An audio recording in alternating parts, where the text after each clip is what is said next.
Okay, what if one of the most powerful teaching tools you have isn't a textbook or an app, but the actual layout of your classroom? Today, we're going to be rethinking the seating chart, not as just a chore for taking attendance, but as a really strategic instrument for learning. So let's dive in. Does this sound familiar? I bet it does. It's a thought that crosses the mind of so many teachers. You've got a system. It works. It's great for knowing who's who. But is it actually helping them learn? That's the big question we're going to unpack today. So, the first thing we have to acknowledge is that a lot of us can fall into what you might call a seating chart rut. These are the default settings we fall back on, mostly because they're easy and we're used to them, not because they're the most effective. I mean, think about the usual suspects, right? You've got alphabetical order, seating kids by their latest test scores, separating boys and girls, even that classic move of putting the so-called troublemakers right at the front. Or, the total free-for-all where students just sit with their friends. We've all seen them, we've probably all used them, and hey, they're convenient. But here's the thing. While all those methods solve a simple organizational problem, they miss a huge opportunity. They don't creatively match up students for specific reasons, like who could help each other out, or who might spark a great new idea together. It's just passive organization, not active, intentional teaching. So, how do we break out of this rut? Well, it's all about shifting our mindset. We need to move from these passive arrangements to a purposeful design. It's about being really intentional with where our students sit, and more importantly, why they're sitting there.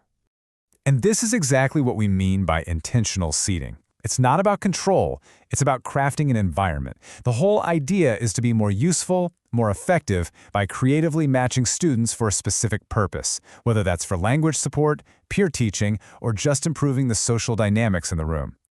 Now let's be real. Shaking up the seating chart, yeah, it can feel like a risk. Students might complain, and that first day can feel a little chaotic.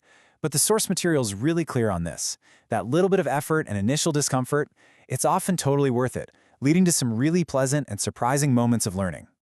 Okay, so you're thinking, I'm ready to try this. But what does it actually look like in a real classroom? Well, let's open up the strategic toolbox and look at 5 specific techniques you can start using. As you can see, the core techniques cover a lot of ground, from mixing nationalities to even having the students plan the seating chart themselves. The important thing here is to think of these not as strict rules, but as flexible tools that you can adapt for your classroom and your goals for that day or that week. Okay, now check out this fascinating contrast. For language support, you might pair a stronger student with a weaker one so they can help each other out on a quick task. But for differentiated learning, you might do the complete opposite. You could group students by similar ability levels so you can give each group a totally different task. It just goes to show you, your goal determines the strategy you use. And it's not just about academics, You can also engineer the social vibe of the room. Try mixing nationalities to get more cross-cultural communication going. Or you could even deliberately place friends together to create a really positive, collaborative atmosphere.